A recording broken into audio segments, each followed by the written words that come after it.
today's practice than you were on Monday? I'm much happier. I thought we were terrible Monday, but they had, right from the first drill, the first passes, I thought were much, much better and sharper and good. It's a good sign. Just when, after a game like that, is this when the guys in the room have to be the ones that really spearhead that this has to change, especially look at the games coming up here? You can't let this spiral. Yeah, I don't, it has to, the important part for me is it will change. But the important part for me is how you react and respond right after last night's game. You come back home, you had two challenging games on the road, but you come back home and it's a real disappointment. To be back home, you see as an opportunity to get back on track, and you in some respects, like I mentioned last night, you could have won the game, but we didn't do enough to deserve to win the game, and that was the difference. We could have won the game. There was enough to win the game with goalposts and scoring chances, but did we really deserve to win? And now you know, I mentioned our very first day at training camp to our team that our culture, we think we have a culture, and it's this long carried thing. It's not. It's your culture will be built at moments of crisis, and crisis is either actual or it's perceived. So the actual is we lost.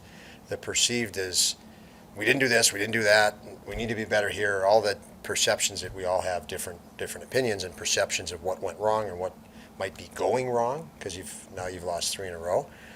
And it's how you're going to respond to that. Are you going to look in the mirror? Are you going to point a finger? And for us, that was where we're at this morning. Was, you know, let's look back at this and let's look in the mirror and take control of what we have control of. And we need to do a better job of playing to our identity. There's certain things as coaches we'll look at and evaluate ourselves. Are we helping that initiative? And compete.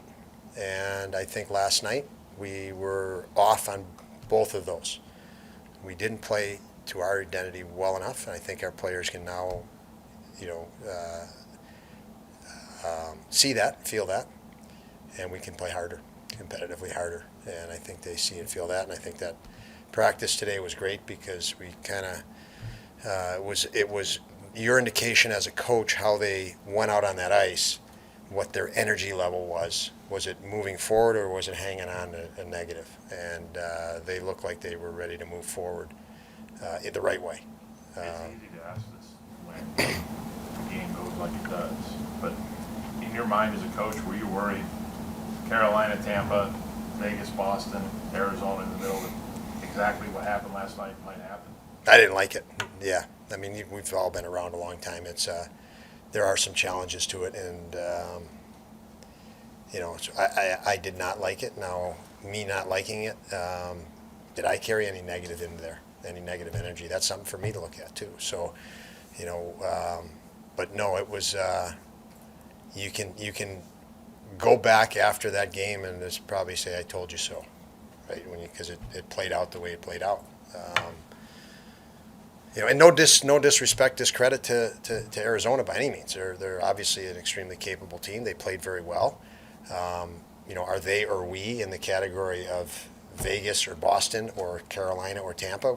They're not, and we're not. So yeah, we're both in a different situation. And yeah, that one is one that we wish we would have had a better performance. What do you see as the identity of this group, and when there is an identity early on, do you see that as something fixed, or is that something that can evolve as the season? It is going to evolve, and I don't know about fixing it as much as just paying more attention to making sure we play to our identity. You know, we play Vegas tomorrow night, and there's a lot of things you want to look at Vegas and think about Vegas and Tampa and Carolina, but at the end of the day, we just got to worry about ourselves and get to worry, you know, focusing and commitment to our game, to our style of play, to our pace.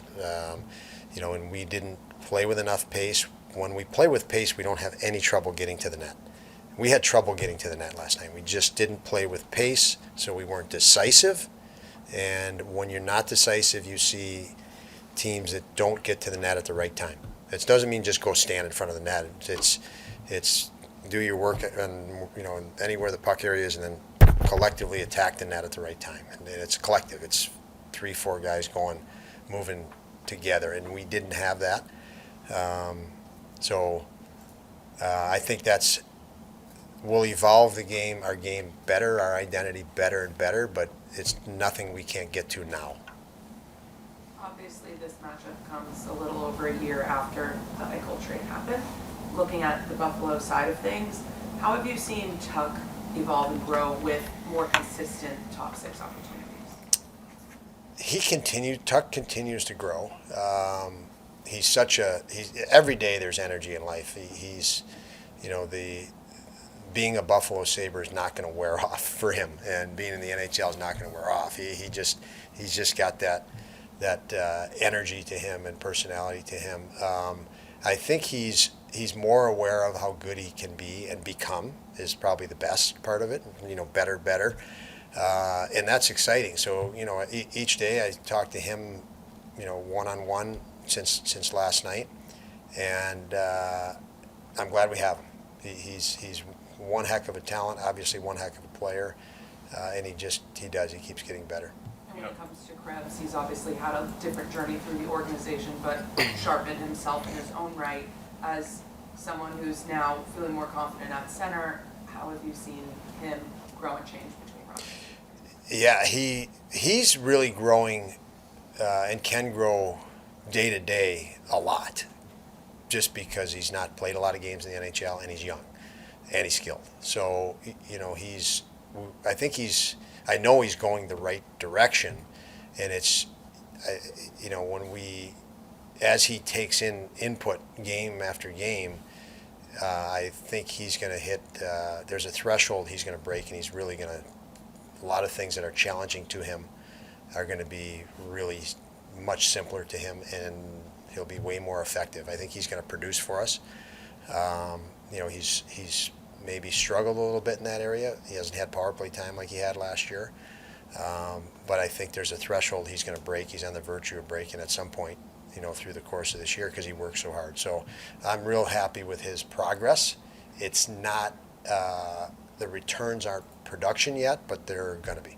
When you look at how everything unfolded last year, okay, you knew you were getting these two guys back. Obviously things have paid off, but did you expect them to be where they are today? Yeah, I think, I'm real happy with where they are. I don't know that I expected that I had any. I can't recollect my expectations from when we first got them, but I feel that they've contributed a lot to our team and to the direction we're going, and they're both players that are going to grow with the group that's there. So yeah, I think can't remember without remembering my expectations of them. I'm real pleased with how they've progressed and been a key part to our entire growth as a team. Play 82 of these, and this is one of 82, but it's probably not going to feel like one of 82. How much do you want your guys to embrace what probably is going to be a real circus atmosphere this game? Yeah, I don't think you have, the potential with Vegas only playing here once. Obviously, with the size of the trade that happened, the environment. We don't know what the environment will be tomorrow, but it could be pretty energized. That's great. That's exciting. I think it's good. It's good for our guys. I think our guys. You have to acknowledge that there are two teams that made a big trade with really good hockey players going both ways. Anybody that plays against their old team always wants to do well, whether it's Jack or whether it's Alex and Peyton. So I think those are just natural dynamics that happen. It makes it great. It breaks the monotony of 82, as you said. It's one night you're playing Colorado and it's the defending Stanley Cup champs, so there's something unique and different. If you can find it in each game, it makes it that much more exciting. And I think tomorrow, there is some of that, but it's, the outcome's going to be decided on, who can get to their game and play it. And we feel that, our best outcome and our best chance of success is getting to our game. And I believe our guys are fully committed and focused to that. I think the other side of it is just, added fun and flavor. Don, as Dylan has matured, is he better now where he can take last night, learn from it, let it go, and move on? Is he getting better at that? He is, with his ability to let go of the moment, but not the lesson, is really dramatic difference through his, I guess you'd probably categorize that as maturity. But he's as he's played more games, he realizes there's more games coming. I shouldn't dwell on certain things. Just learn it and learn to apply it faster and without dwelling. And that's something I think he has added. Started to add late last season and started to observe more. As the NHL got easier to him, you're able to observe more. You're able to maybe observe like Poso or Anderson or different things around you that you couldn't when you're first entering the league because you're just so consumed by what's immediately in front of you. And I think, that's the way most players, growth pattern. And with Dylan, we've seen that. Don, you've said that you want a challenging environment, but not a threatening one. When it comes to young players, and there's obviously the thought of, well, if I don't play well enough, maybe I end up in Rochester. How do you handle that piece of it as a coach? Yeah, I mean, it's tricky because that's perceived threat. We don't have control over anybody's perception. That's their own. But so we can take care of what we have, can take care of in actual, and that would be communicating them as best we can, giving them, a vision of what we have for them here, giving them targets to what they can do now or next, whether it be in practice or the next game out. Those would be ways to, create a better focus for a player that might be losing his focus to the realm of being, worried or feel threatened. So it's always a challenge. Anything that you do in particular to keep cooler heads when it's a 3-game streak? It happens, but is there anything you do with the young group to make sure it doesn't take off?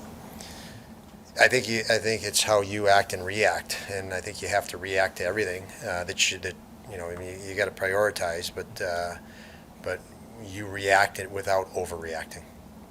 I think you just have to be steady. What we're going through in losing 3 games, or what we went through in losing last night, is that uncommon? It's extremely common in professional sports. There's one winner and there's one loser, and the losing team or player is always going to be disappointed. And we don't want to make sure that doesn't complicate things. That doesn't.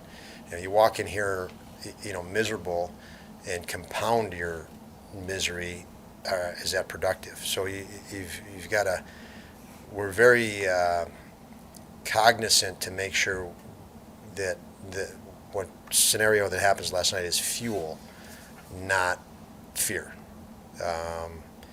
And we have to take ownership of it. Why did that happen? We have to be able to show the picture of, okay, this happened because of what we didn't do, not an overwhelming thing on the other side that we just can't never live up to, right? So then that's taking responsibility for what happened, and it's also, you should be able to gain awareness of what you can do better and confidence that you can do it. And that's kind of what happens behind the scenes, I guess.